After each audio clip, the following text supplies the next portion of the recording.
It is exactly 8:30 a.m. News and views on Salam Media, and we move on. We do know that it is the anniversary of the riots, the July riots, which, gosh, what can I say?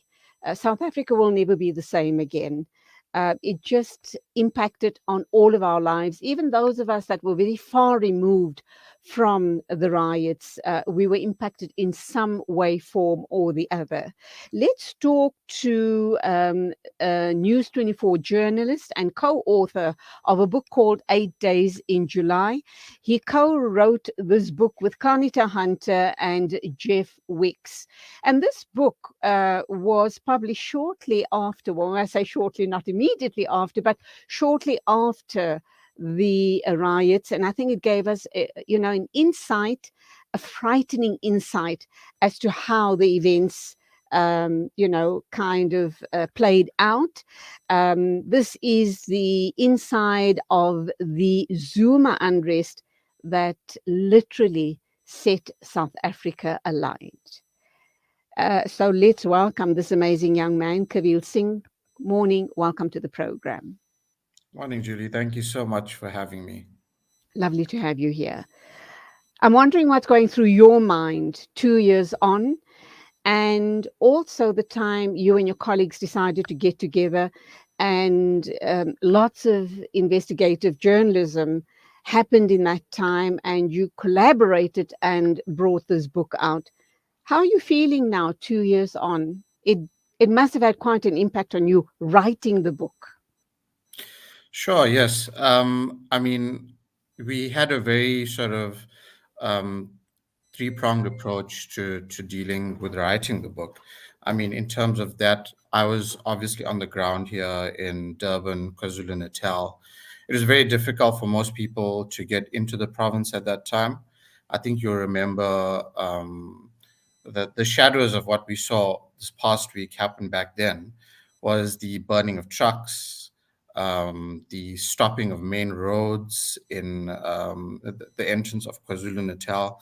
It was a very difficult, harrowing time. So when we sort of got together to write the book, to put all of the facts down, to take whatever we knew from our intelligence colleagues, from information from the security cluster that was really responsible for ensuring safety during that period of time. We we looked at the governance side of things, the politics that were involved at the very top, with amazing knowledge from my colleague Juanita Hunter. Then I was obviously on the ground looking at how the governance of KwaZulu Natal was working, how ordinary citizens were coping with that. And my colleague Jeff Wicks, also an incredible journalist, investigator. He really did a lot of work with what happened in Johannesburg, and with some of the occurrences in the Phoenix community. So really, we took everything that we had and we put it together, and it was also you know a, a lot of new information. We weren't just cobbling things together.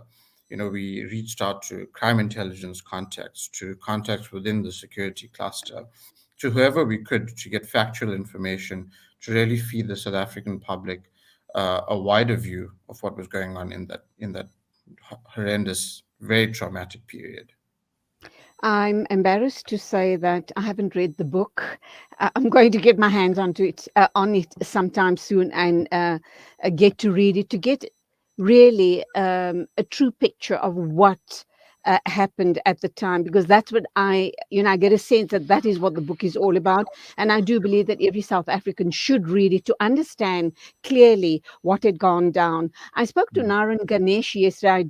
Sure, you do know who he is. He's an Yes. activist, Mm. and what he alluded to also was during that time, it was almost like a third force was at play to create racial divisions between the Indian people in Chatsworth, or the Indian people in KZN, and the African people.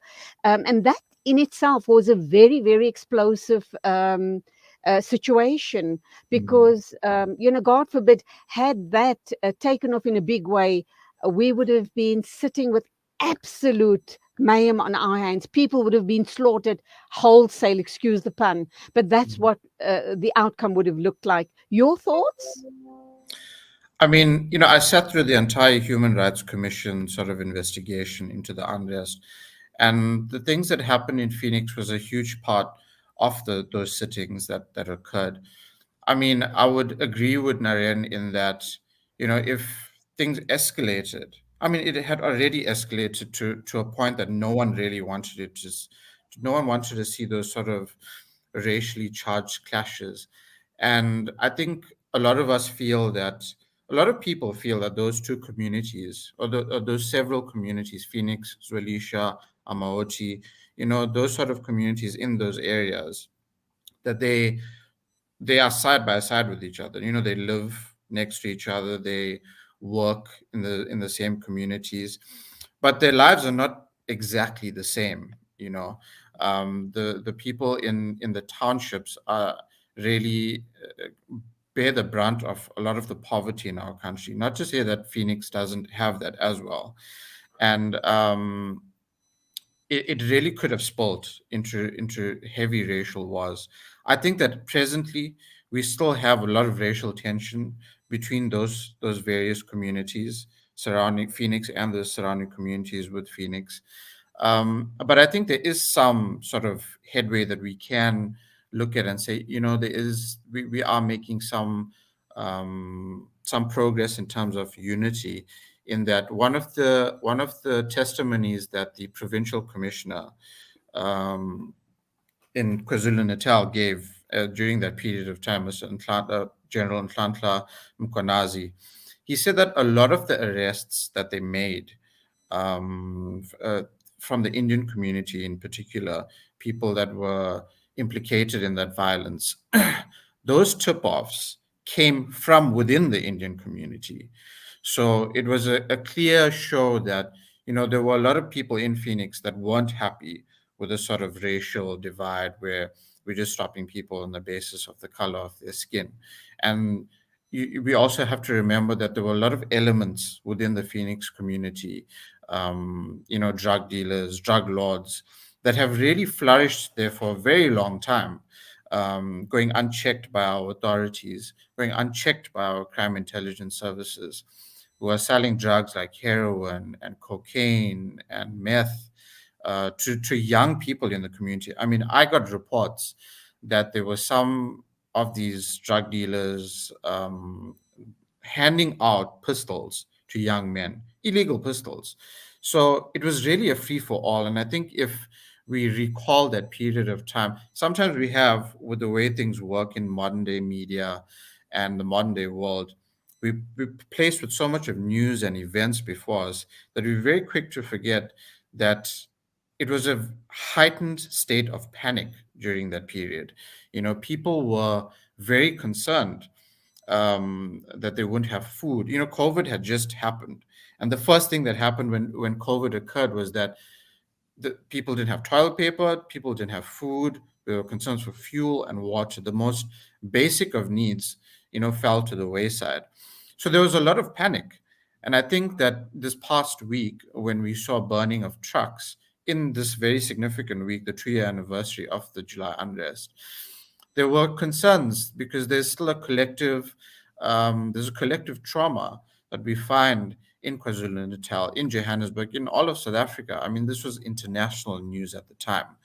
So there's still a lot of tension, a lot of fear, because when those sort of those events panned out this past week, the last few days, I mean, I was inundated with calls from security companies, from even police officers.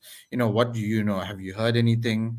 Because at the time, like you're saying, there were these rogue elements that were going around.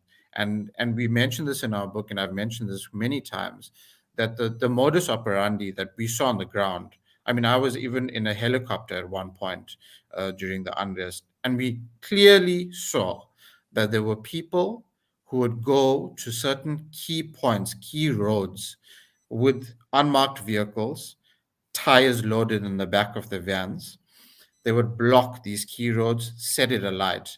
They would go to these very large factories, very large businesses. They would break in, they wouldn't let anyone in. They'd go with their firearms, with their specialized equipment. They would get in there, they would take whatever they want from safes, and then they would let communities in, poverty stricken communities. So, in a way, this faction of the ANC that sort of played out, that their factionalism spilled into the streets, which is what we say in our book. Um, they really weaponized poverty.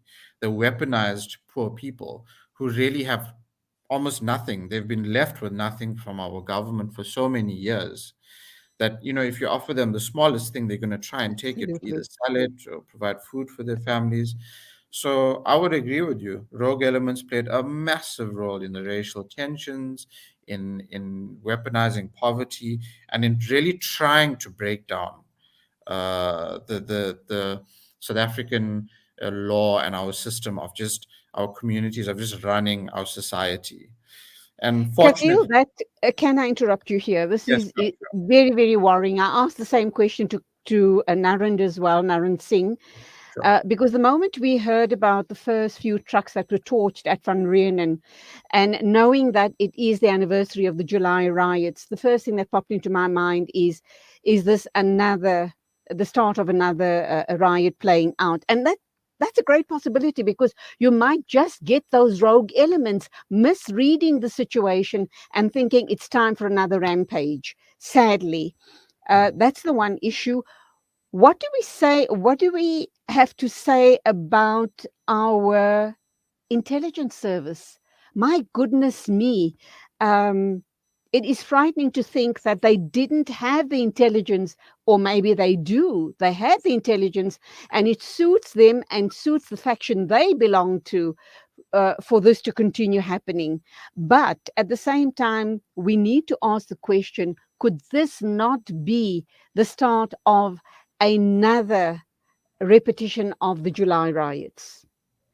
I think we mustn't be coy, and we must remember that in terms of our security agencies in South Africa, we still live in a very vulnerable position at the moment in terms of another sort of part two or follow up of the unrest.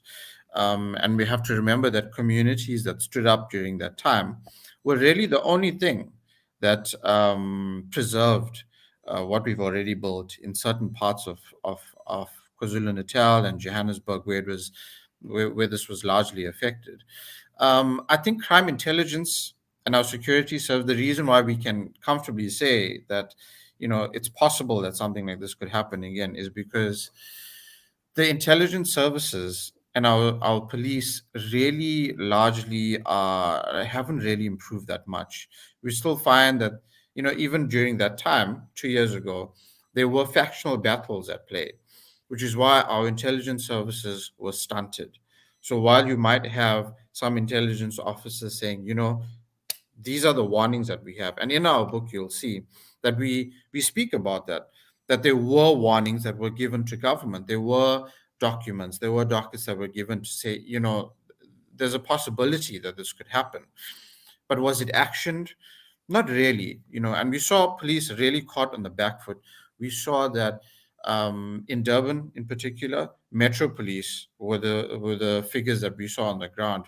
SAPs here and there, definitely.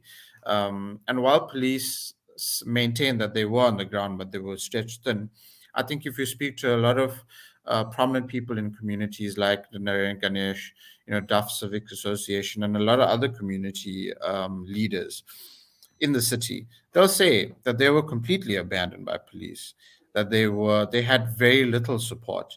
At one point there was the business chamber in Peter Maritzburg, the head of that business chamber, who said the same thing. She said, Melanie Vaness, she said that she struggled to get hold of senior leadership in police that entire time. So if our intelligence services and our police service aren't up to scratch from then till now, we're still left in a very vulnerable position. Okay, I spoke with the head of the Institute for Security Studies 2 days ago, and I asked him, where do we stand, very especially because we've had the truck burnings. And he has, he has actually said exactly what you're saying. He says, as far as the training and preparedness of our SAPs, and even the SNDF is concerned, very poorly trained, don't have a clue about security, intelligence, and the protection of civilians and the country. So that's the sad reality of where we sit in South Africa. You guys did a lot of research in putting this book together. What do you believe needs to happen to keep us safe as a country? We also know, at the end of all of this, 2 years of speculation of why did this happen? Where are we now? What is the future? We do realize it's the two elitist group within the ANC faction who are directly responsible for bringing the country to its knees. How do we hold them accountable? Mm. Well, we've got to go to the polls next year and really make different decisions as a country. But I think that, in terms of, you mentioned safety and security as a major factor, and, the ISS and their leadership, they're very much entrenched in facts. And if you look at our most recent quarterly crime statistics, we're on a decline as usual. The police stations that keep coming up, Inanda, Kwamashu, uh, um, Peter Maritzburg, it's there's no change for years. And when something like that happens, we have to look at our leadership. Beki Cele is our Minister of Police, and he's been in the police in leadership positions in one form or another for the better part of a decade. Have we seen improvement? Have we seen change?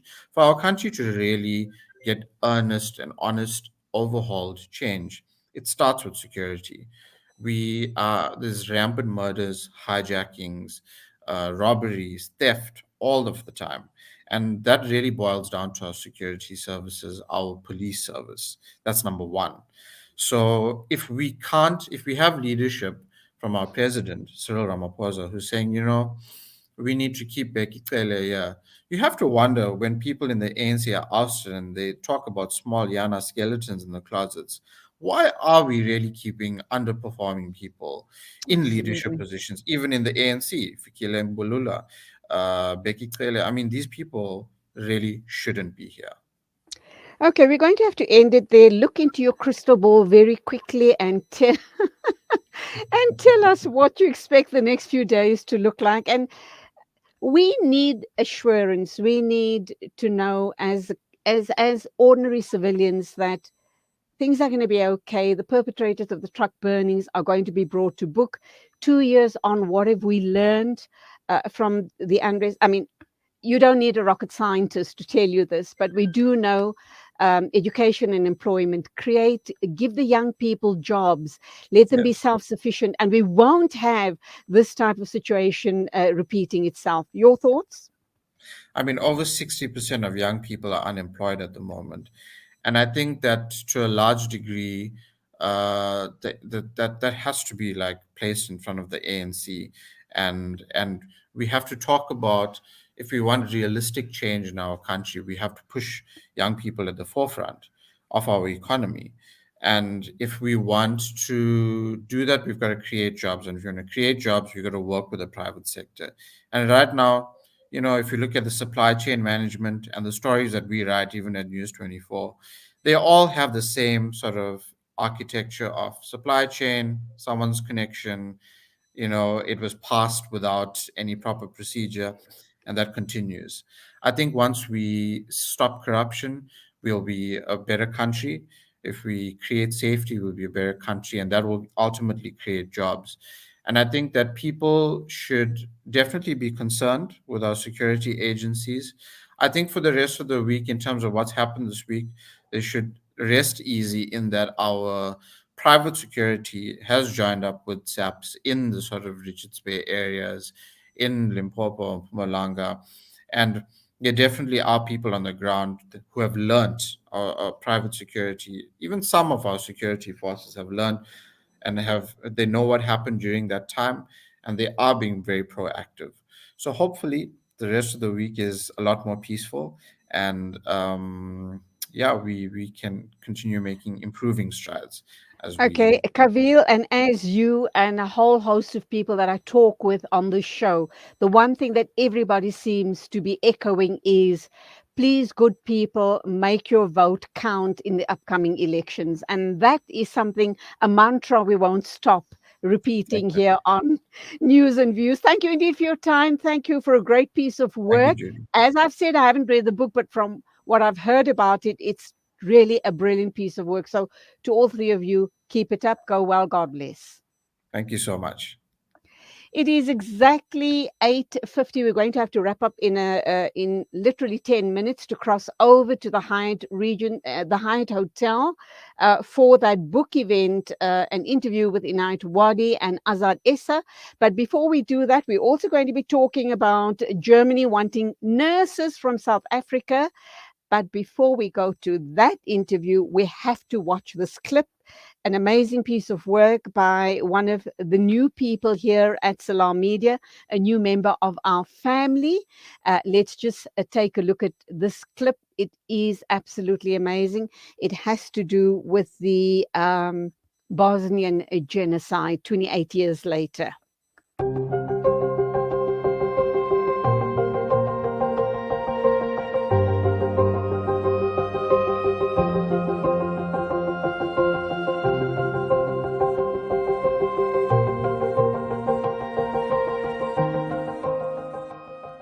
This week will mark the 28th anniversary of the Srebrenica massacre. The Srebrenica massacre was a tragic event that occurred during the Bosnian War in July 1995. It took place in the town of Srebrenica, located in eastern Bosnia. The massacre is considered one of the darkest chapters in recent European history. Srebrenica was designated by the United Nations as a safe area for Bosnian Muslim refugees fleeing the war. This group of Muslims were referred to as the Bosniak.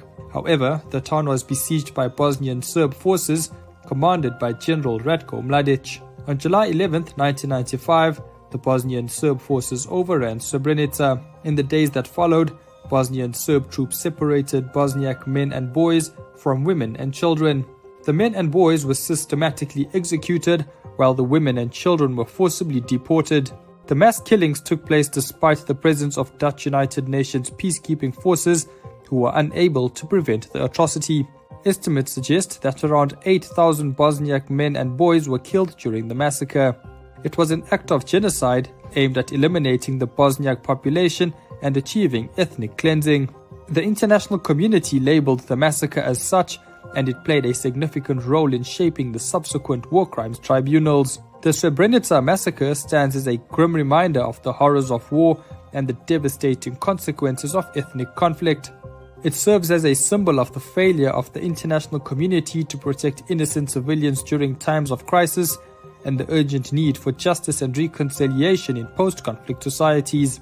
As of January 2023, a commission looking into the genocide paid compensation to relatives of 860 victims, rejected 730 compensation applications, while there were just over 4,800 people waiting for their applications to be finalized.